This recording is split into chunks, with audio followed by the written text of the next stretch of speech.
Hello, everyone out there. Hi. I see Bristol is already checked in with us. So, welcome to the Musical QuaranStream. I am Glen. And I am Brie. Now I was working with glass tiles and I cut my hand a little bit and my hair is frizzy so it's all puffy like this. And we have a big brown square over here. It's been a day already. Yeah.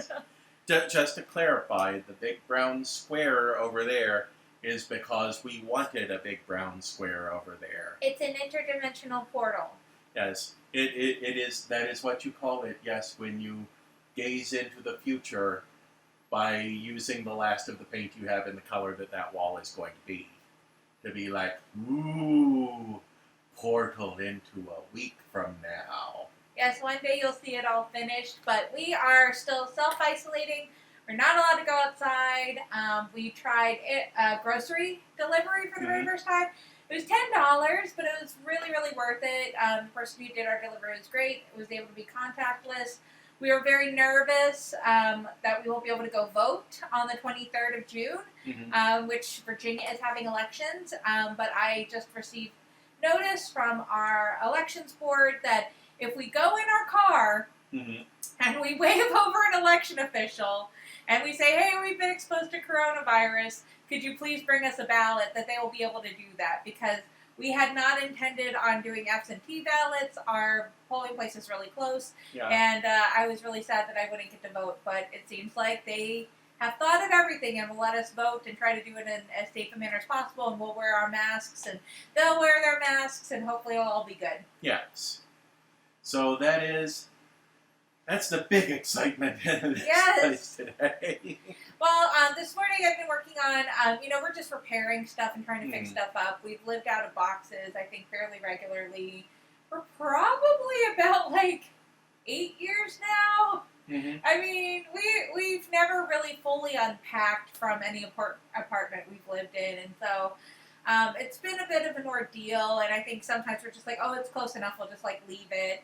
And now I think I'm finally, feeling a bit better. I've been feeling kind of sad at the start of the pandemic, and so now I'm finally having enough energy to start doing things the right way and being upset about stuff that you really shouldn't be upset about. But, we moved into this brand new place, and we noticed, there's no lights in the closets. We're like, who does that? So now that I'm motivated enough to, want to fix things, we're stuck inside for another week. But, I think after July 4th, we're going to be kind of on our way into getting everything how we want it, and, you won't just see these little spots on the wall behind us, but you're actually going to be able to see what everything really looks like. We're going to put our art on the wall. We'll have a dedicated recording space for audio projects and video projects. So right now we're still kind of a bit in limbo, but we know that you guys, you love us for who we are, not what we look like. So Hey, and Jenny made it. Hello, Jenny. Thanks for checking in on the chat with us. We always love to see everyone there. All right, so let's see. What else have we got that's interesting? Watcher created a new series. So if you guys remember, we talked about Watcher before when we talked about BuzzFeed Unsolved. The guys behind BuzzFeed Unsolved started their own YouTube network. And now they've got a new series they just started called Are You Scared? I think I've been very impressed. I mean, I think that people, when they work on YouTube, they probably are fairly used to providing content no matter what. But I've been mostly impressed at how, or at least the YouTube creators have just been kind of plodding along, because I feel like, for me, it has been very hard to switch from working in an office to working at home, and being motivated and pushing aside distractions from, personal emergencies and cat emergencies. Yes.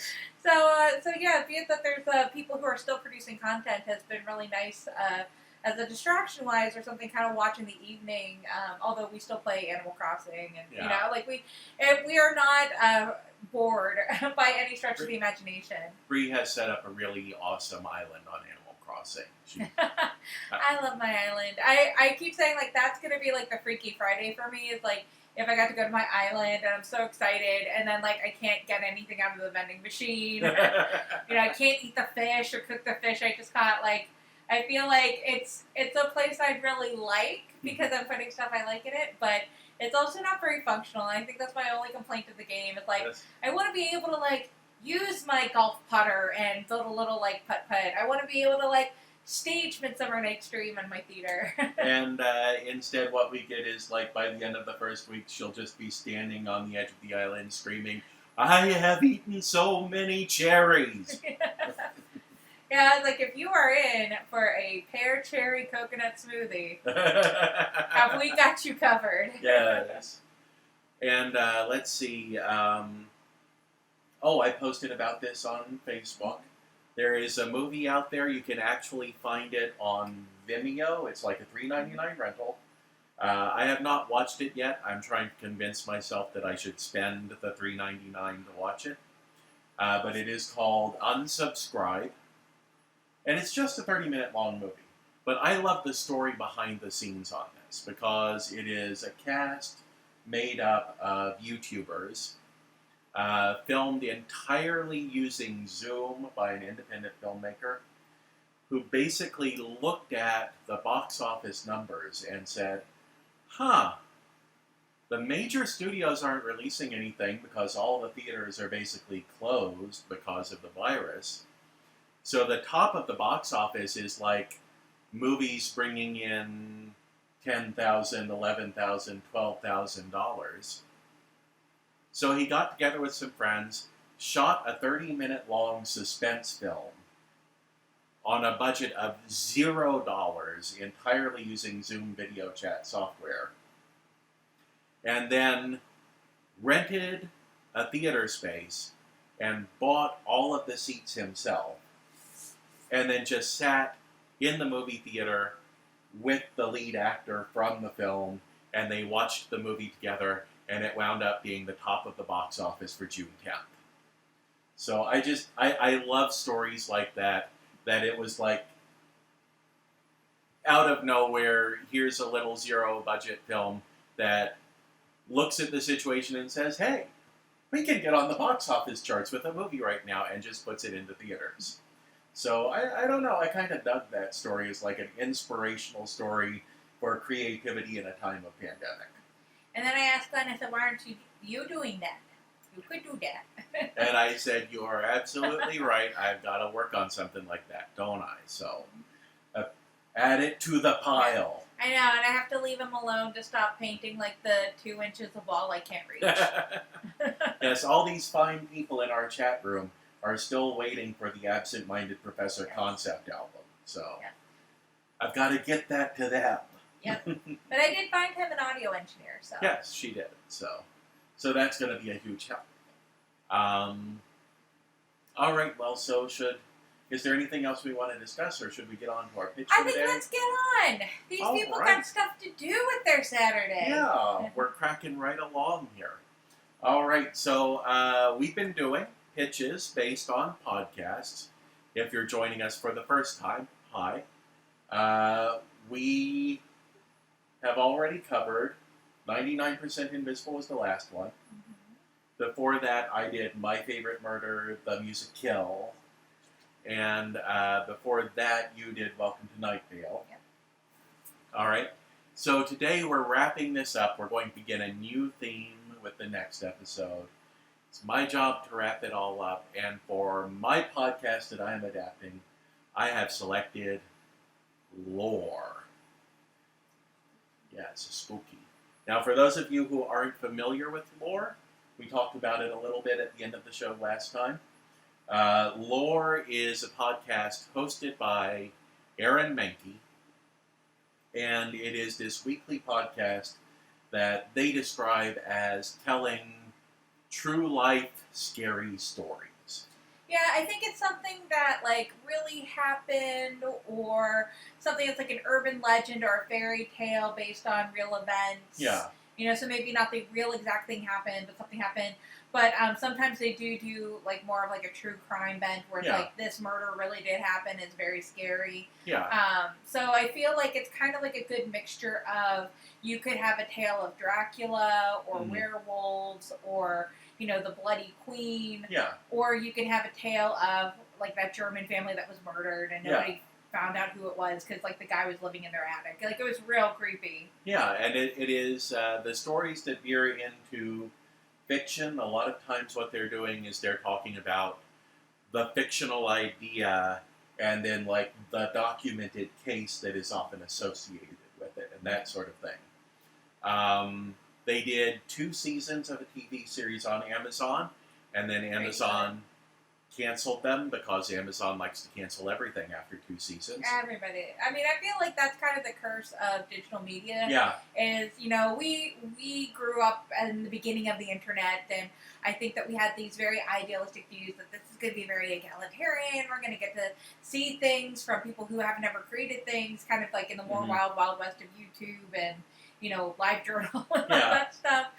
MySpace, you know, it was a great way for local people to get kind of like broader fan bases and try to, you know, become these national sensations. And then a lot of like regulations and usages and, you know, the bigger players of media kind of got involved, and then it kind of closed off very, very quickly. Yeah. But I feel like that's kind of like the whole aspect of, we want to be able to see like these broader stories told from like independent creators. And so if you're a creative out there trying to create something for one of these companies, just saying, don't plan on a story arc that goes too far beyond 2 seasons. Right. I think it's like 1 to 3.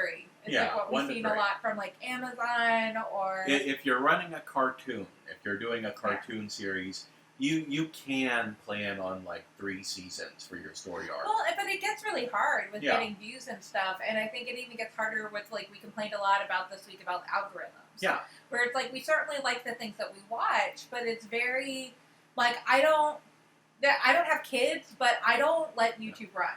Like, I get very nervous if I fall asleep while watching YouTube, because, like, it's a very quick descent into madness by how the algorithm is ran. So I feel like I very carefully tailor and customize. So on the one hand, I get to watch all nice things, but on the other hand, I don't get a lot of new experiences unless I experience them on other search that I do through social media or through kind of own independent research on items. And so it does get a little bit problematic, I think, that you can kind of very easily be encapsulated into a bubble or be very easily exposed to some pretty horrific things. And I always say, like, I'm fairly lucky that the worst thing I get, and we all know my political leanings, but the worst thing I get is, do you think President Trump's doing a great job? Take this quiz. And I'm like, skip, no! And that's the biggest horror I've come across, because I'm very, very vigilant with, like, my YouTube algorithm. Yes. Very, very quick to be like, you know, the next thing is coming up in 5, 4, 3. No, don't want to see that. Don't. Yes, I feel like that's kind of like back in the day before there was all these different things. Like, our generation was very primed to, like, stop! No! The Try Guys, try laying in a cuddle puddle. Sure, we'll love to watch that. But I don't see how that turns into the Illuminati are using COVID-19 to advance a globalist agenda. No, why are you showing me that as the recommended next video? Yes. Yeah, very, very, very. So anyway, the media that we're currently consuming is not great, but at least, you know, we have 2 seasons of lore that we can talk about as part of this show. Yes, and what I was going to say when I got into that is sort of to give you an idea of, like, when real-world stories become scary stories. The very first episode of the Lore television series was about the development and the proliferation of suborbital lobotomies. So it dealt with a dark period in American medical history. And then the last episode of the Lore television series was about the life and death of Jack Parsons, who is one of the rocket scientists whose work contributed greatly to getting us up into space, and who was also an occultist who was working on summoning demons and blew himself up in his own lab. Yeah, they really span the gamut of what lore covers. It's basically just, I would say, kind of how I've been able to get into it is, like, I don't do horror very well, but I can do creepy, I can do thrillers, I can do spooky. Yeah. And so I watch a lot of that type of stuff. Like, Mhm. you know, I think you were watching something on Goosebumps and Yeah. Are You Afraid of the Dark and kind of all that stuff the other day. And I was like, I watched that as a little kid. Like, Yeah. I like being scared just enough. Yeah, I mean, if I find a made-for-TV movie based on an R.L. Stine book and starring Dove Cameron, Yeah. Bree is all about that. Yeah, I'll watch that. I can't get her to watch the Scary Stories to Tell in the Dark movie that came out, but I can get her to watch the made-for-TV stuff. Because the trailer had bugs in your eyes. I don't like that. There was like a bug coming out of the person's face. No. Okay, yeah. I mean, like, I don't try too hard to get her to watch it because I understand where she's coming from, but yeah, still. Like, I would be like this. So anyway, this is welcome to Side Note, the episode. An interesting side note that I came up with that is just one of those, I wonder if there's a connection sort of thing. So, like I mentioned, Jack Parsons, very famous scientist, working on attempting to combine known science with forces that were beyond human understanding, died in an experiment in his home laboratory that was built in his garage in 1952. 1961, The Absent-Minded Professor, which we have covered on this show, is the story of a scientist, a brilliant scientist, who is working to try to discover energies beyond man's knowledge, who blows himself up in his home laboratory built in his garage, but survives and creates a new invention that winds up leading to world peace.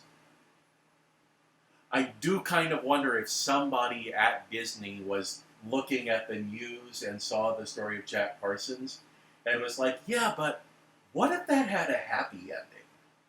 Well, I think, like, we've talked about this before, not on the QuaranStream, but there's so many people who like to say they're, you know, scholars of media studies, but then, like, neglect all these socio-political things going on, where it's just, like, you can't examine things in a vacuum. So, like, I mean, that's plausible for sure. Yeah. I mean, there is enough similarity between what Parsons was doing and what's depicted in the beginning of Absent-Minded Professor. Yes, Uhura agrees with me. She's sitting right over here. If we could have turned the computer, you can just see a brown, fluffy cat. Yes. Literally, like, just 6 inches Yes. off screen. Gazing at me lovingly and meowing loudly. But, you know, of course, Disney did not put anything in that was like, oh, he was dabbling in the occult. But aside from that, so much is similar in the beginning of the movie that you kind of, it leads you to wonder, like, did somebody go into a pitch meeting with, like, the clipping for that news story in their back pocket? But speaking of pitches, let's get to lore. All right. So as I said, lore is hosted by a man named Aaron Mahnke. Aaron Mahnke has basically turned lore into the foundation of his brand. He does multiple podcasts now, and all of them are twists on the idea of every week we produce spooky, kind of bizarre stories about a subject. So he has another one called Noble Blood, which is spooky stories about members of the royal family throughout history, throughout the world. Or he has, probably his most popular podcast, aside from lore, is Aaron Mahnke's Cabinet of Curiosities, where he'll talk about an artifact that has a sort of spooky history behind it. And Uhura keeps inching closer and closer. Nope, she's escaping before the camera can get on her. You can see her tail now. Maybe she'll come back. Yes. But, so I started thinking of how am I going to adapt lore? And I think we really front-loaded this theme with challenges for us. Yeah. Because aside from Welcome to Night Vale, none of us picked anything that had like a traditional narrative form. And even Welcome to Night Vale, we discussed, is like the radio station you would hear in the background of a traditional story and not the story itself. Well, yeah, but I don't really feel like there are a lot of podcasts, at least not ones that are kind of continuous, that really follow a storytelling vibe as they try to follow a journalistic vibe, at least in the beginning. Yeah. There are a few, I would say, like, mini-series. Mm-hmm. Like, there definitely is a mini-series that I kept trying to get you to listen to about bodybuilders in Hollywood. Where it really was, like, it was a fictionalized serial drama, and it was 3 episodes, but, I mean, even then, it's like, those are, I think, more rare. I don't think it's really kind of, like, this big, fictional through line. Like, I would probably say the closest thing might be something like Critical Role. Yeah. Where they're following a D&D campaign. More and more, in addition to Critical Role, you're seeing improv comedy groups are coming up with, well, let's do a science fiction comedy podcast where we, like, improvise, we're members of a spaceship crew or something like that. But, like, not for, like, 50 episodes. That's what I'm saying. No, a couple of them are going into long form. They're running as long as they can get listeners. But yeah. Well, maybe you can like list some of them down below. Yeah, I'll when this goes up on YouTube, I'll make certain our relevant links has that in it. But still, the thing is, it would have been very easy for me to say, I want to adapt The Body Genius, the miniseries she was talking about, which I have listened to, and it's a fantastic series. Let me adapt The Body Genius to a musical. There's definitely enough out there we could have done something like this with. But we both went for like journalistic and storytelling podcasts. Well, I think the reason why, aside from being like the more common form of podcasts, or kind of at least the more elements that I was drawn to, is definitely NPR, where I discovered a lot of the first podcasts I listened to. Is it just there was so much more openness for what it could become. Yeah. You know, I think that that's part of the appeal of selecting something like a YouTube channel or a podcast, where maybe you don't necessarily have the story force-fed to you, but you can kind of create your own. Because I feel like, for me, one, that's a good creative thing, but also, two, it's a good IP thing. Yeah. So, like, maybe I'm never going to own Bon Appetit, but I can own Bon Appetit the musical. Yeah. You know? All right, so when I started thinking about, well, how am I going to bring lore to the stage when it's basically a series of stories about the weird and bizarre in our world, whether that's, like you said, urban legends or fiction that's sort of sideways based on real stories, or very real figures like Jack Parsons, I decided that Aaron Mahnke as a character is both the core of what I want to do and not the lead character in what I want to do. So what I look at is I look at the character of Aaron Mahnke and I say, you know, Aaron Mahnke has lore. He has the Cabinet of Curiosities. He has all this. I'm like, Aaron Mahnke is the librarian. So you're thinking like maybe a Rod Sterling, Twilight Zone type of character? I'm thinking, well, yes, Rod Sterling sort of, but more along the lines of the Crypt Keeper. You know, he's there as sort of like a bridge between all of these stories. He's the guy with the stories. And so my story for that main character, what I would do is I would bring in a new character who is being introduced to Aaron Mahnke's Library of the Bizarre and Cabinet of Curiosities, and who essentially has like been brought in for sort of a caretaker's role, who is supposed to be helping Aaron Mahnke with collecting all of these stories and artifacts and sort of that thing.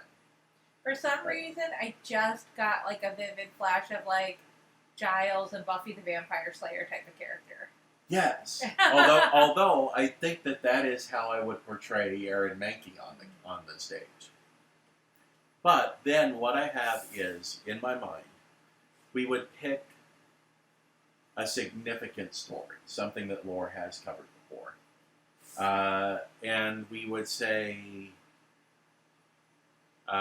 let's say Dracula.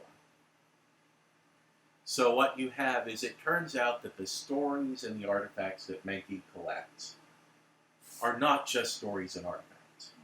They are, in fact, the things themselves, just given this form of a story or an artifact.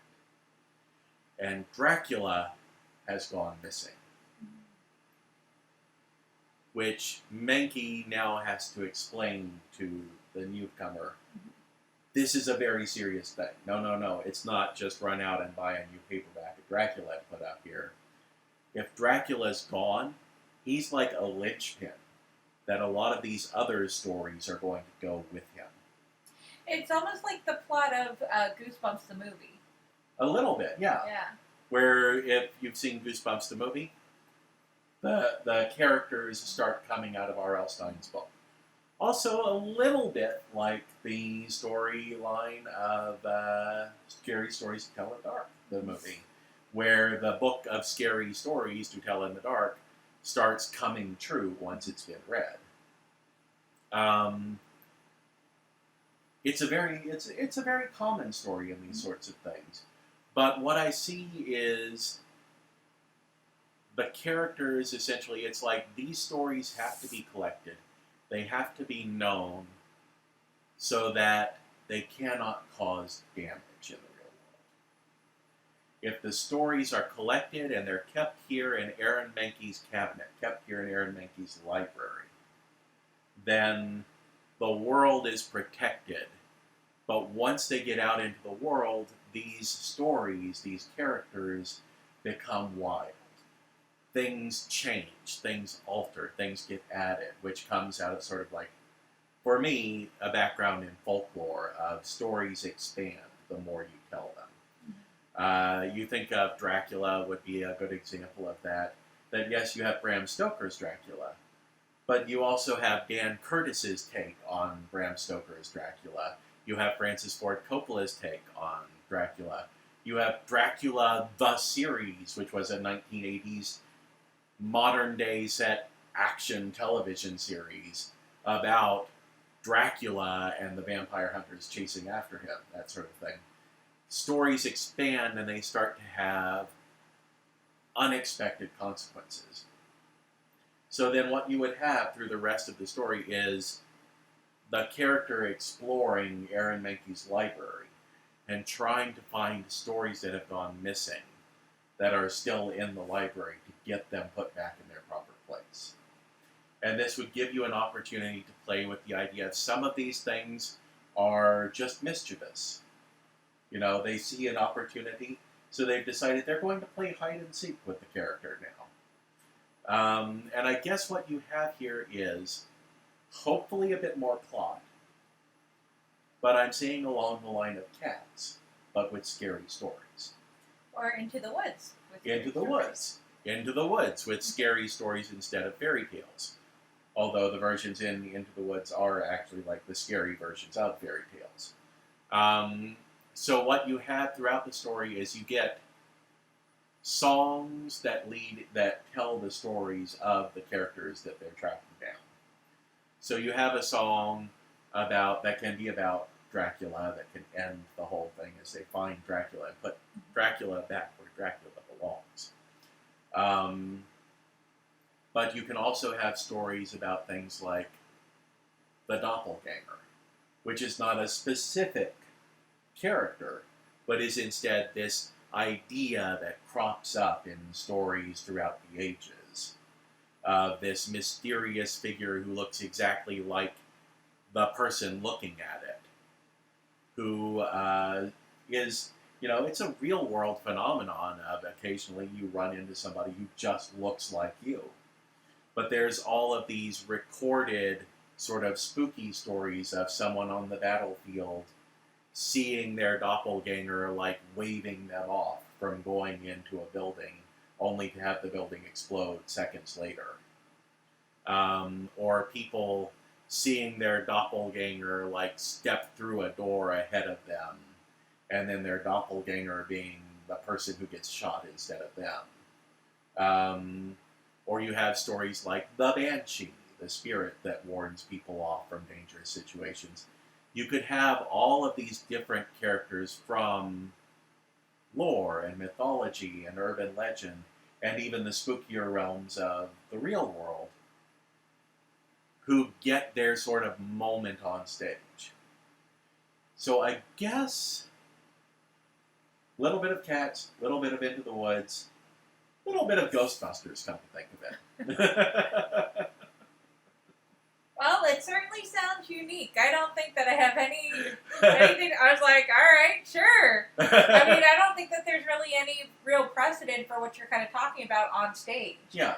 I think it sounds really challenging to do.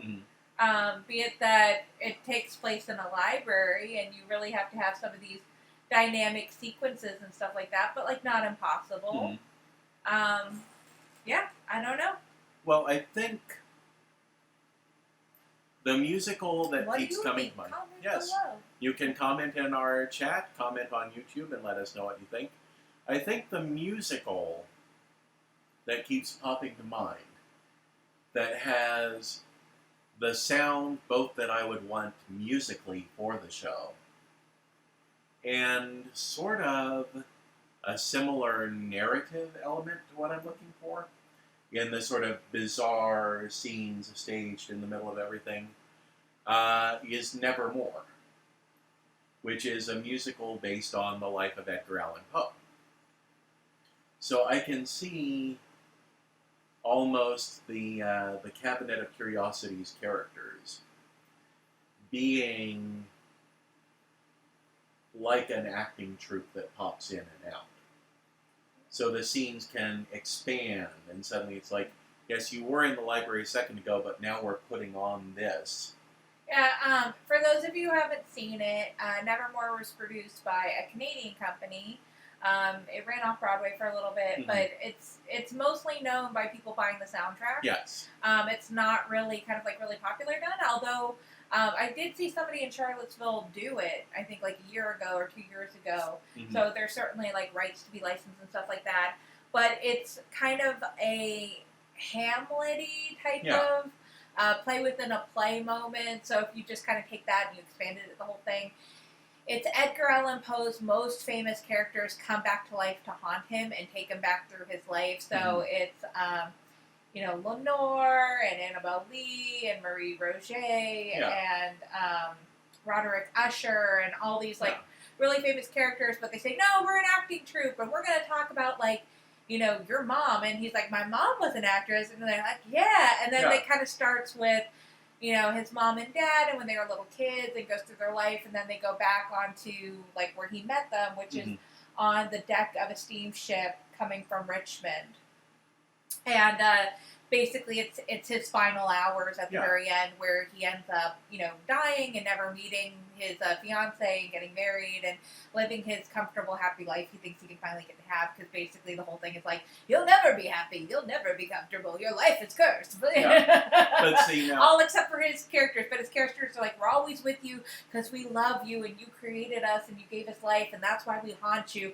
So it's this very creepy symbiotic relationship type of thing that leads him to his doom.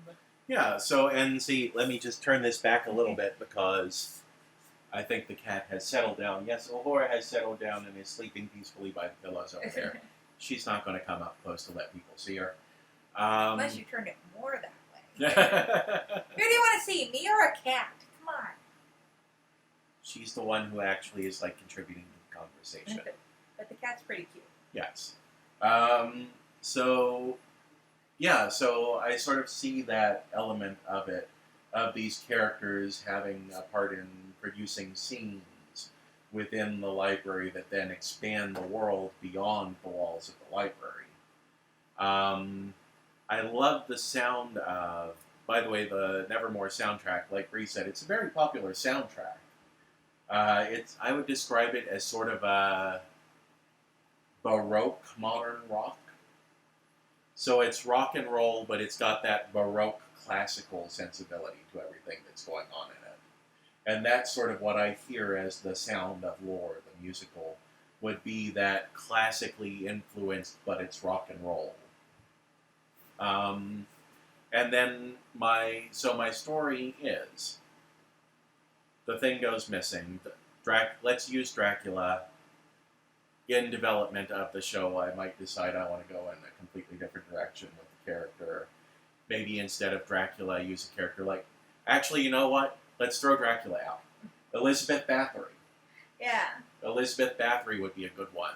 Yeah, I liked that one, and I think the other one that springs to mind, at least through the Amazon Prime, Yeah. I'll be honest, I've not been as diligent as listening to the podcast as I did as watching through the whole Amazon Prime, was Little Red Riding Hood and werewolves and stuff. That one was pretty... I don't know, that stuck out to me just because it kind of combined a lot of different things. Yeah. So they were able to say, here's this real example of children going missing from this German town, and they thought, oh, the wolves ate them, and they also kind of talked about, like, the legends of, like, the berserkers, and how there's people who, like, wore wolves like that, and the legends of werewolves, and, like, maybe there was this combination of, there was these werewolves taking the children, not just wolves, and I was like, so that one stuck out to me, and then, like you said, like, the Elizabeth Bathory, Lucretia Borgia type of character of, you know, seducing families and young virgin women, and... Oh, now that's a very good one. This is something where you guys should weigh in our chat or in YouTube comments or anything. Which character do you think of those two we just mentioned would be the better, like, linchpin character for this world? Elizabeth Bathory or Lucretia Borgia is a very good one as well. See, from my perspective, I feel like Elizabeth Bathory is the more popularly known character, but there is so much interesting you could do with Lucretia Borgia as that character. Yeah. And it's basically like those two in particular were talking about different archetypes we now see in a lot of our modern things. Right. Of like, you know, putting all of those types of stories together with like, this is why we have an evil queen character. This is why you see it so frequently of there's this demonic woman and this is where it came from. And, you know, even if that woman's life was not like that, this is why all the stories surrounded her this way. And this is like some real life elements of what happened. So both of those characters as essentially trope introducers in folklore, as the most popular form of this trope to come out of real life, really do create like this nice sort of, like I keep using the term, linchpin for folklore and the way that it affects our world. That if that trope is out in the world and growing and changing and developing, we don't know what outcome that's going to have. We keep it here so that we know to look out for it, and then we can see the influence it's having. We can see and draw the connections. Who knows what happens if it gets out there. So I feel like the moral of your story is everybody be a good critical thinker. Yes. Yes. Which is what we need in 2020. Yes, it would essentially be an allegory for learning the value of thinking critically about story. So you have... The humanities and the arts are important, y'all. Yeah. Please don't cut them from schools. Yes. So what you have then is you have... Okay, so let's... I'm going to lay this all out. Let's go ahead and spoil where I would be taking the musical at this point in its development. All right. So first act, you have the introduction of this new character to the library. So you have them entering, being greeted by Aaron Mahnke, who is appears to be a very Giles from Buffy the Vampire Slayer type of character. And you can have a song about what is a library. A library is a place where stories live, sort of thing. So I almost want it to be kind of cheesy show that ran on children's PBS in the 80s, and your school librarian showed it to every class that came through ever since then. Sort of feeling... Like Willy Wonka as, like, a library. Yes. Is a home for stories. Yes, a very, very, like, magical, have you ever considered the value of the library sort of thing. And then giving the character, like, what their duties are, and you see the character, like, pulling a book and taking a look at the book, and then you get the first story that has like a musical number. And it's very self-contained. Has a beginning, middle, end. Everything flows into that and everything. So that is the character's first suggestion. Something very different about this library. This isn't just I pulled the story down and started reading. I pulled the story down and suddenly I was actually in the story. And you have the Aaron Mahnke character coming back and being like, "Oh, did you read one of the books?" Like, no, you're allowed to read the books. I invite you to read the books. Just you should know more about what's going on. Here, why don't I show you the center of the library? Why don't I show you the one thing that begins this collection? And goes to show him Bathory or Lucretia Borgia, but she's not there. And that's when you get the danger of the stories introduced. The danger of, if we're not keeping track of this, if we don't know where she is, and we don't know what she's doing, how can we tell what in our world is the world and what in the world is her? What has she done that has created further on? Like, that's why this library exists. That's why all these stories are here. So that we can learn from them, and we can watch them, and we can see how they grow. If we're not watching her and seeing how she grows, how can we tell what's going on? And sort of creating a sense of danger and everything. And I would even end the first act with a situation where you've already started, like, the hunt for some of these other stories are going missing. We have to track them down. If we're lucky, we can catch them before they've left the library. So then I would end Act 1 with a situation where Aaron Mahnke himself disappears. So the main character is now being forced to go into the second act without his mentor, or without her mentor. Without their mentor. Let's keep it gender neutral at the moment. I haven't decided what or gender. Non-binary. Or non-binary. I just realized I cut my leg. I'm sorry. Yes. I'm just like, oh no. She is examining a small set of scabs. This sounds really gross. I'm really sorry, faithful watchers, but at least you don't have to see what I'm looking at. I'm just like, how did I do that? I was telling Glenn earlier, I was like, I'm feeling so good. I just have so much energy, and now I keep finding all these injuries. I'm like, what am I doing at night? Speaking of creepy things that could happen on a Broadway stage about creepy things happening. So I think that in going into the second act, you would have the character all alone now has to keep forging forward and finding these things. And then I would have the second act is starting to build sort of a cast of these characters. You could even Wizard of Oz it up a little bit, so some of the more benign characters wind up actually becoming help in terms of gathering up the others and sort of thing, and drawing the connections and bringing these things back and putting them into their place, until you eventually build up to the central core, the Borgia or Bathory, who then must be contained and put back to where they belong in the library. Can I just tell you, like, with that whole idea of there's a team of good guys, I just really love the idea, and I just had it pop into my head as you were talking, that there's, like, one bad guy that's like, no, I agree that we're dangerous. I mean, I'm pretty dangerous. And then it's like, it keeps being through the thing, like, stop trying to slit their throat. Oh, yeah, sorry. I forgot I'm on the good guys team.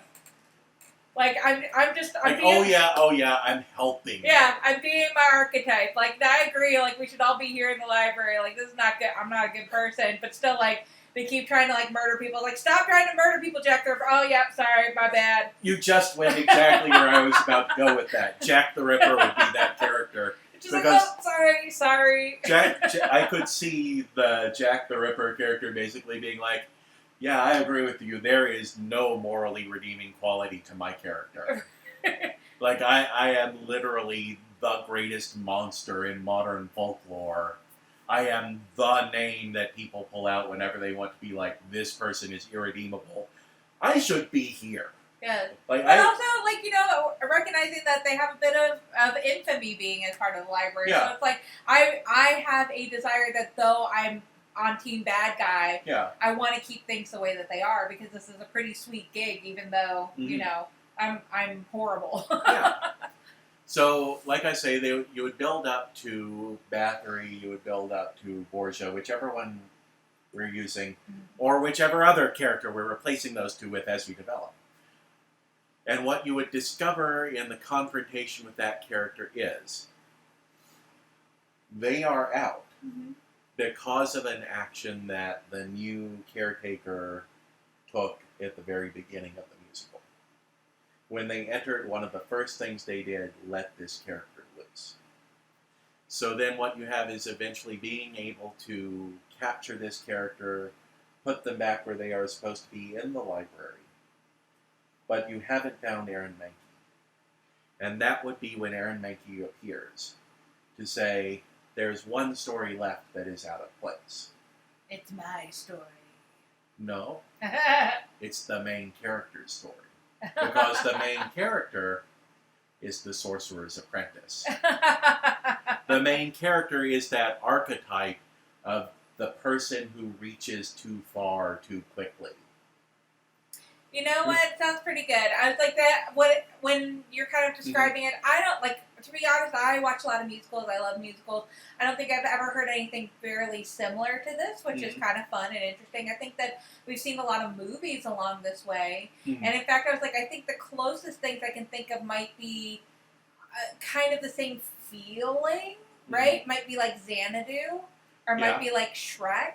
Which are pretty, fantastical, mythological, storybook characters, but are then again movies that have then been translated to Broadway stage. So I think that having kind of this movie feeling type of thing without being really an original movie, but being translated to the stage first is really quite interesting to see kind of how the evolution of Broadway has come. That's like, you don't even need to have like a direct influence to adapt it to the stage. You can say, here's all these elements of movies, and here's how we know that it works on stage, and just kind of create really what I envision an original movie for the stage. Yeah.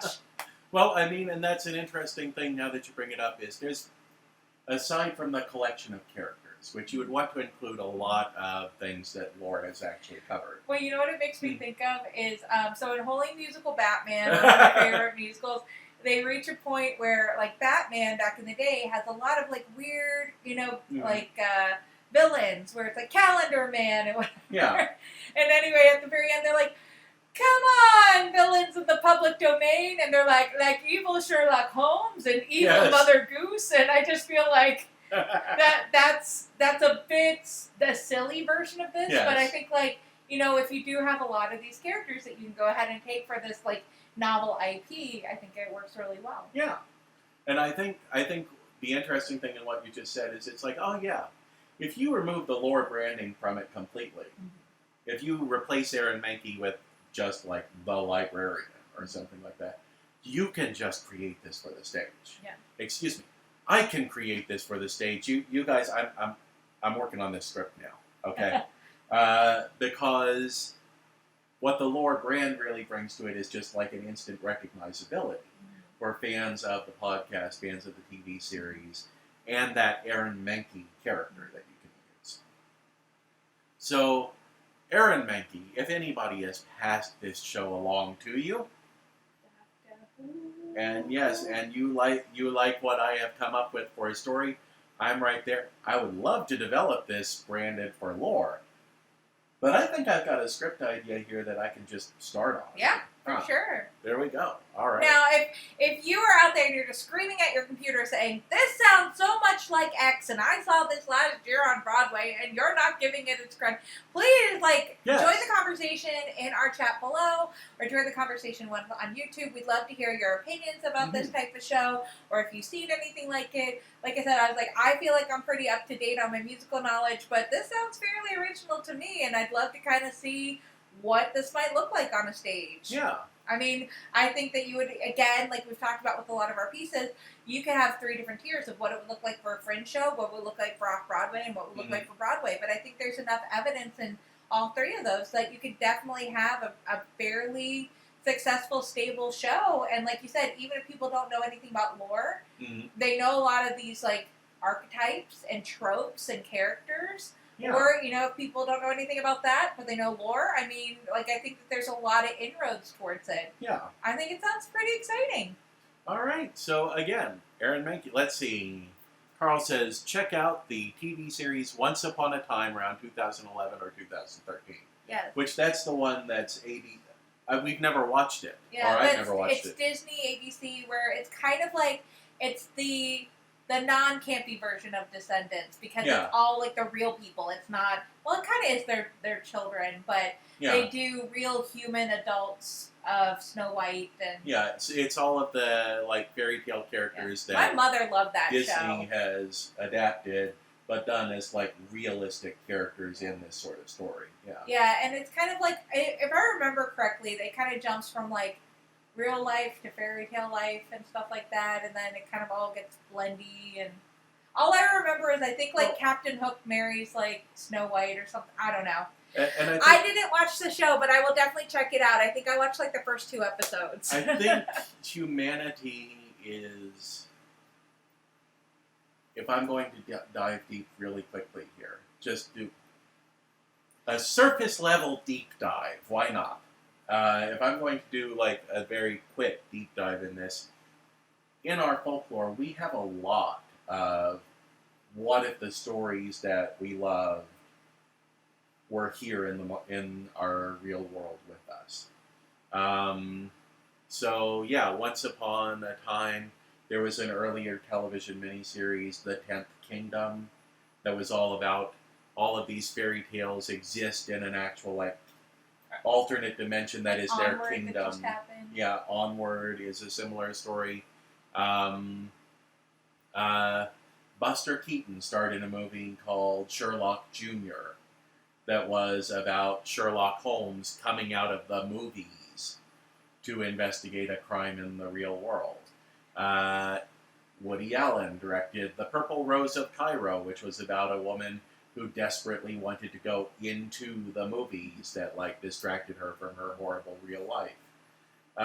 So Arnold Schwarzenegger and The Last Action Hero. Are we the reality or are we the myth? And I think that would be part of the theme of my story would be, is there really a difference? Well, not to get all philosophical, but that was my whole like passion in my undergrad was psychology and philosophy. Mm-hmm. And it's like, we can't really know what reality actually is because everything's interpreted through our senses and interpreted through our brain. So really, our brain is really the only reality, and everything we see, and it's all distorted before it even gets to us. And so there's always that matrixy type of feeling where it's like, how do we know it's real? I read a book on it once, Jungian here. Joseph Campbell Scholar here. You know what, that was kind of like my college essay is how much I really love Joseph Campbell. Mm-hmm. And I really shocked Glen when I said, well, I kind of watched Star Wars, but I really read Joseph Campbell first, and then I watched Star Wars. Because I wasn't really interested in Star Wars until I started reading Joseph Campbell and the Hero's Journey. Well, and see, I love actually that you had that path into Star Wars, because Bree has heard me complain about this the whole time. There's this sort of mythology around the Star Wars series that makes it sound like George Lucas was a Joseph Campbell fanboy from the get-go, and they were like corresponding constantly, and Campbell was on the set while they were filming and things like that. And in actuality, all of the documentation we have, all of the stories from people on the set and everything, is Lucas had never even cracked one of Campbell's books until he was already getting ready to film the third movie. And the first 2 movies, like, Lucas's inspirations were not, oh, I have this great notion of the hero's journey. His influences genuinely were, I read a lot of Flash Gordon growing up. Yeah, spaghetti westerns and space. Yeah, spaghetti westerns, samurai movies, and old movie serials. And apparently also the secret to success was his wife's editing skills. Yes. I mean, there's a lot of debate around stuff like that, but these are the general ideas. But the Joseph Campbell thing, yeah, we genuinely have documentation that's like, Lucas never mentions Campbell until he's doing interviews to promote the third film. And Campbell, that would have been around about the time that Joseph Campbell, I believe, actually started publishing books on how Star Wars tied into his philosophy. So you got into watching Star Wars basically the same way that Joseph Campbell got into Star Wars. He wasn't there from the very beginning of the series. He was there as like, oh, you know what? I just discovered this series that says a lot of the things that my books say. Well, and to be honest, that was always like my favorite thing as a little kid, and that's why I think that your proposal for Lore the Musical is so appealing because, you know, I think the way I got into reading and everything was some of your first introductions as a young reader is fairy tales. Yeah. Once Upon a Time, it has like a really nice structure. They all lived happily ever after. And then I got really engrossed in constellations and myths, and I think it's just like this very lovely natural progression of, I think, like the first 10 to 12 years of my life was like fairy tales, mythologies, Joseph Campbell. And that's just kind of like the pathway I took because I always felt, and like I might be a little, you know, secular for some people, is I remember coming up to my mom and being like, you know, every mythology, every story, every human being has like this water story, big flood, big event, and you know that's kind of how I, you know, stopped going to church and asking too many questions. And but it's like I always felt like, you know, how many of these things are things that really happened, and how many are these things are things that are just part of what makes us human, that are our fears, that are, you know, kind of general allegories for stuff. And I think, like, there are real evidence that, you know, there are times in the Bible where a flood said it happened, it really happened. But I also noticed, like, you know, there are constant floods that come up in a lot of our stories. And maybe they were real floods, but there's also a real fear of drowning or losing property or relatives or crops or, you know, animals. And so I feel like there has always been this very, very close relationship between not only the world we experience, but the stories we tell. And sometimes they are really indistinguishable. Yeah. And I think that that's kind of like a really beautiful type of story to kind of be told. Because I think that that's what, as much as I love math and science, and as much as I love art and music and dance, the humanities are what really brings it together and allows us to critically think to interpret it. Yeah. And I think a lot of us forget that. I think a lot of people, having worked as a college counselor, get very upset that they have to take, you know, classics or philosophy because we don't see it as something that affects our everyday life, because we don't see it as something that's going to get us a job, that's going to, you know, be a career path.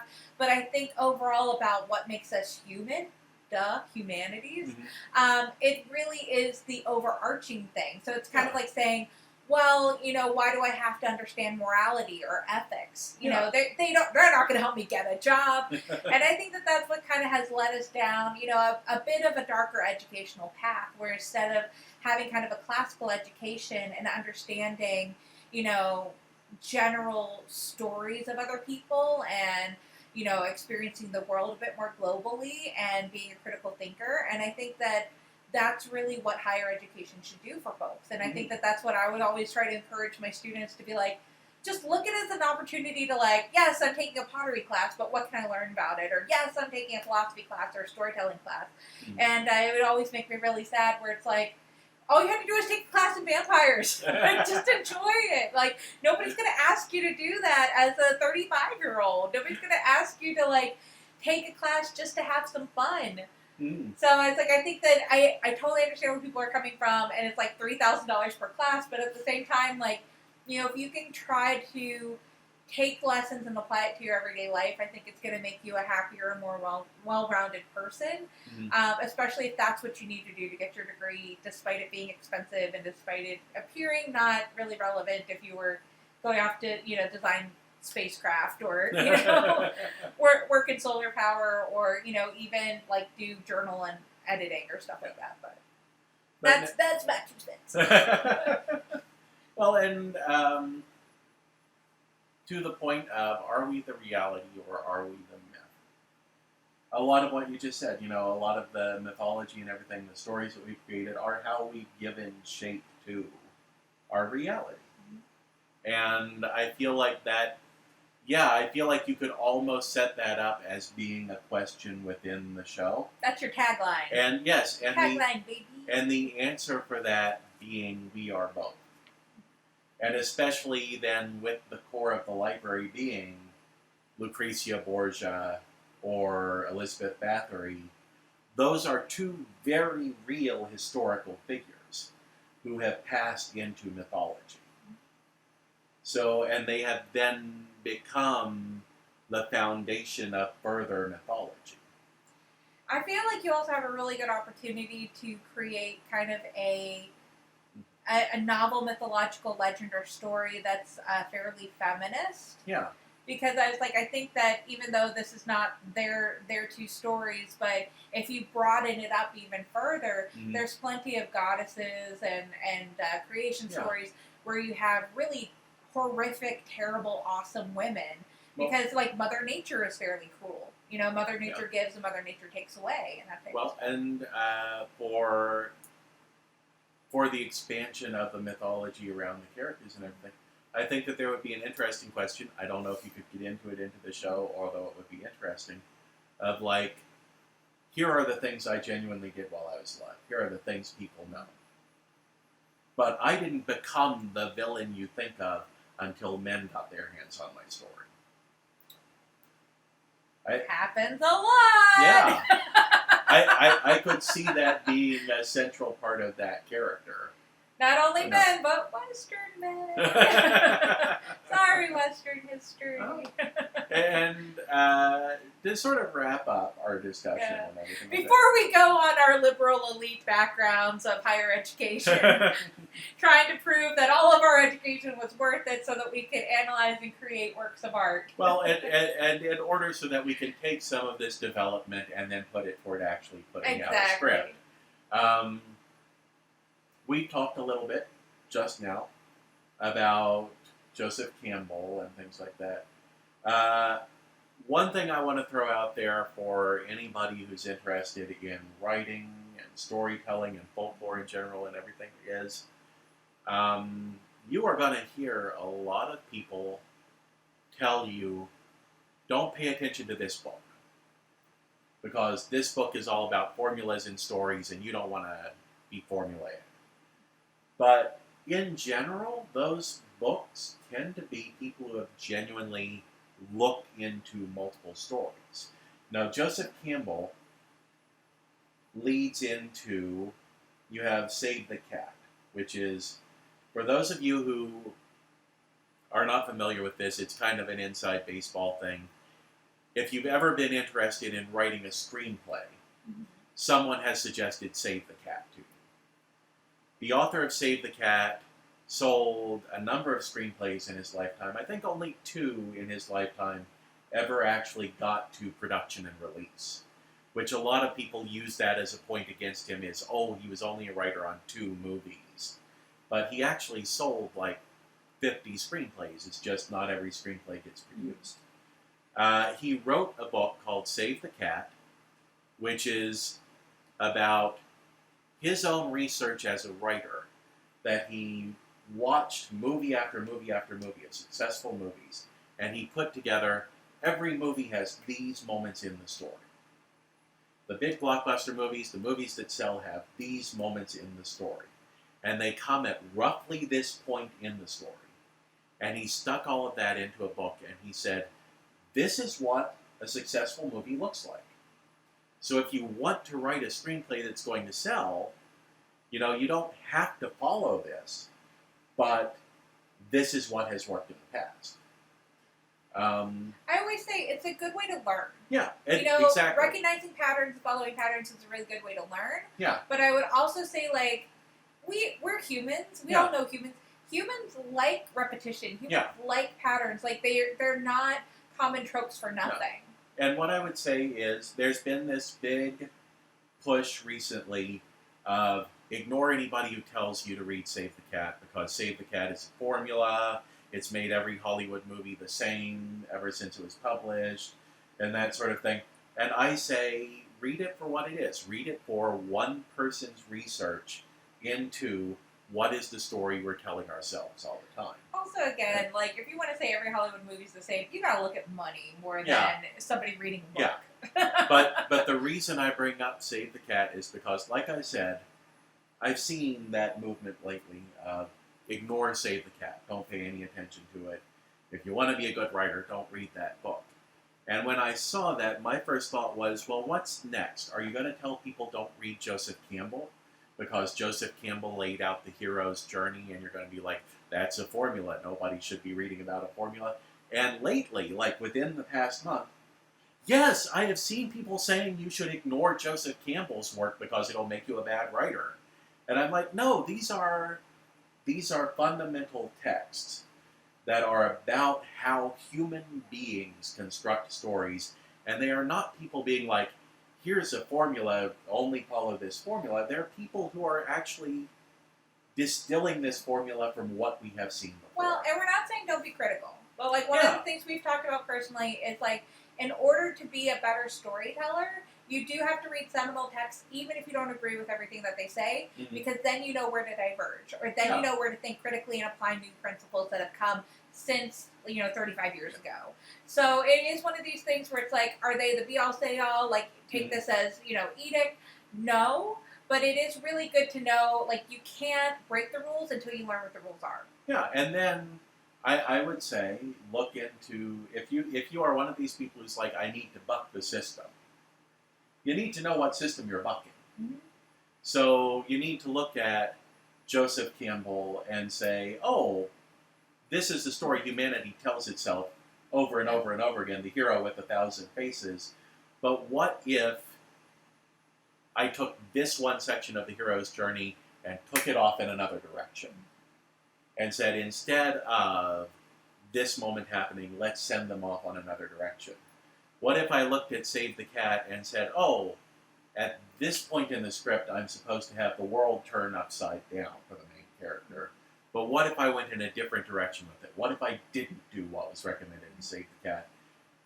Again, just like Bree said, you've got to know the rules before you break the rules. Just to prove that you can do it, and you can do it successfully. Because, I think one of the biggest criticisms of Joseph Campbell is he always said, well, the hero's journey is always for a man. Well, that's bullshit. Yeah. Yes. It's one of these things where it's like, you don't have to agree with every single thing that he says, but there's definitely things that are fairly true in journeys and storytellings, beginning, middle, end, blah, blah, blah, all this other stuff. But, you can sit there and say, like, but I don't think every hero needs to go through X, Y, or Z, so I'm not going to do that, and I'm going to write it to prove that I can be successful with it. Or I'm going to have a female protagonist. Take that, Joseph Campbell. And on the line of female protagonists, we are seeing very interesting explorations of story form from, I would say, outlets that we wouldn't necessarily expect interesting exploration from. I mean, if you grew up in the era that I did and that Bree did, Disney was not known for being revolutionary in how they told stories. And Lola has decided to make a cameo in the background. And it's glad that we're going a little bit later so we can discuss our passions. Yes. Because Lola showed up. Disney was not really thought of as being a revolutionary storyteller. They were revolutionary animators. They were revolutionary filmmakers. But narrative was a thing where they were like, we have it locked down. We know what works in a story. But then you look at something like Moana. Moana, a story where there is genuinely no real villain. Let's see, cat outside as well, Carl says. Maybe. But Moana is a story that takes essentially Joseph Campbell's hero's journey and then says, but what if the force being struggled against isn't a villain that must be defeated? It's genuinely that spiritual concept. It's genuinely having to learn the thing within yourself. They essentially took Campbell and were like, let's lean into the thematic elements of what Campbell said without leaning into the mythology that Campbell was analyzing. And a lot of that comes out of people also who have studied Save the Cat. A lot of the people at Pixar who have worked on films in the past, Save the Cat is their Bible. They studied it as young filmmakers, and they still credit it with their success today. So all of these things are valuable. I'm not saying follow it 100%.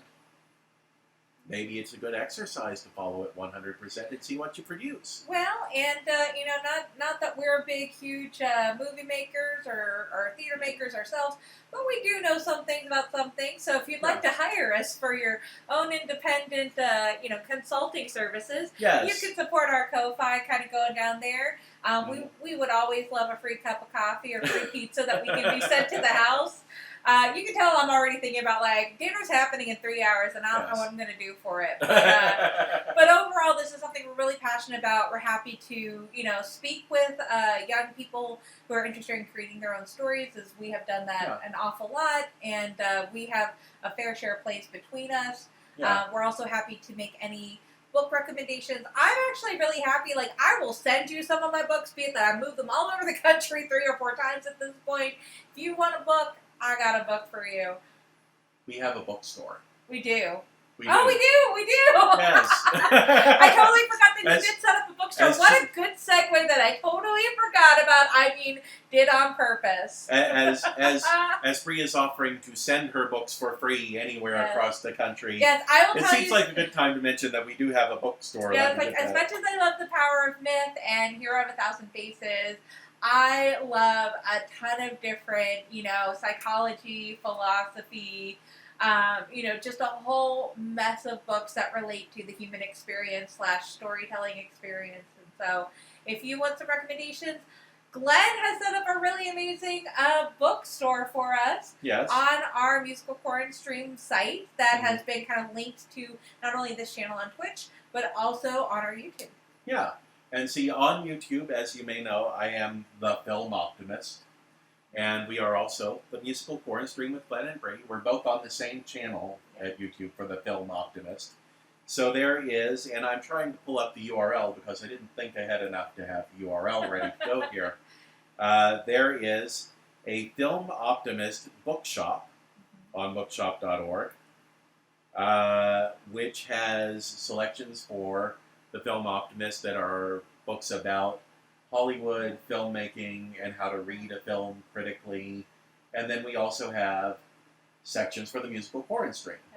I will also say, while Glen's looking this up, another really good example of not necessarily how to construct a story, but if you're having a hard time, you want to go off to college and you want to major in English, and your parents are like, no, that's a bad idea, in this economy. One of my favorite books that I would give out to a lot of my students is The Call of Stories by, I think it's Robert J. Coles.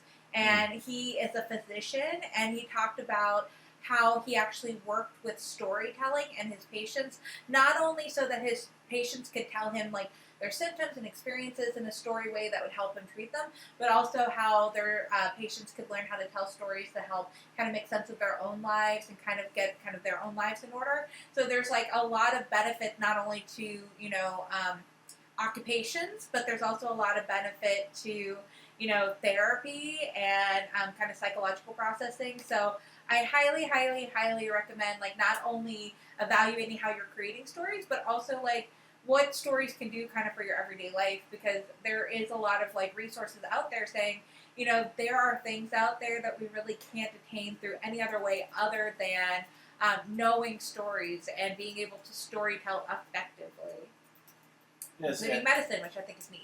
And Bree is vamping because you are watching television production in real time, as I am I'm about to try to tell people this URL, but maybe I should actually throw it up on the screen for people to see as well.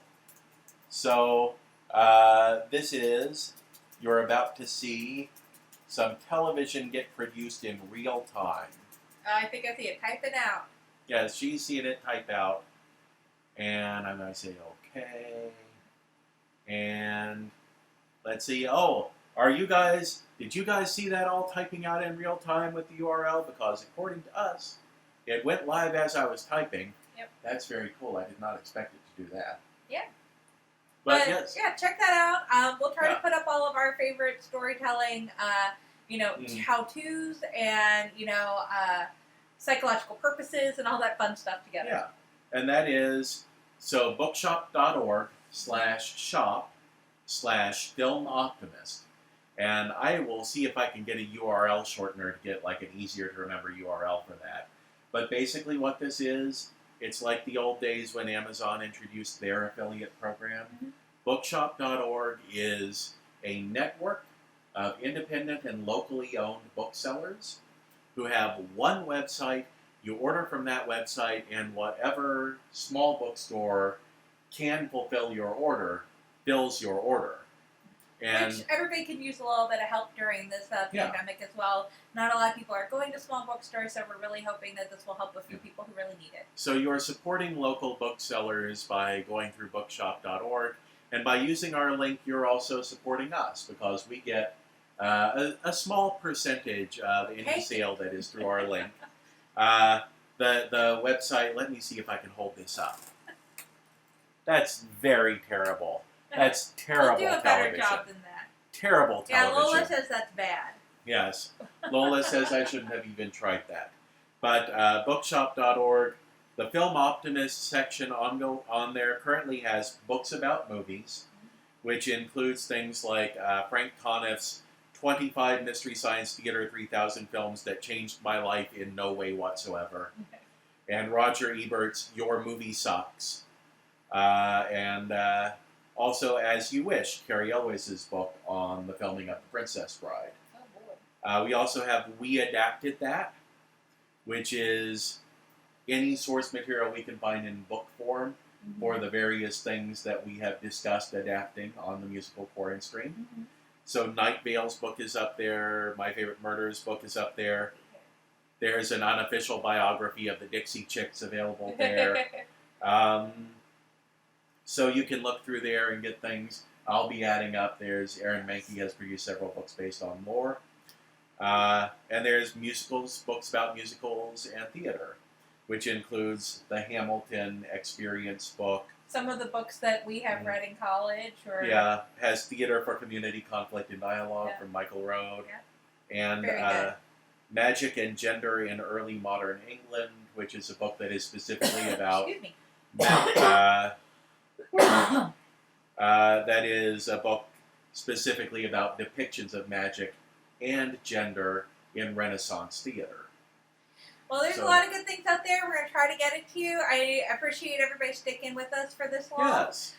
We really got to talk about some of our favorite things. If you have a good recommendation, you got to deal with Virginia hair.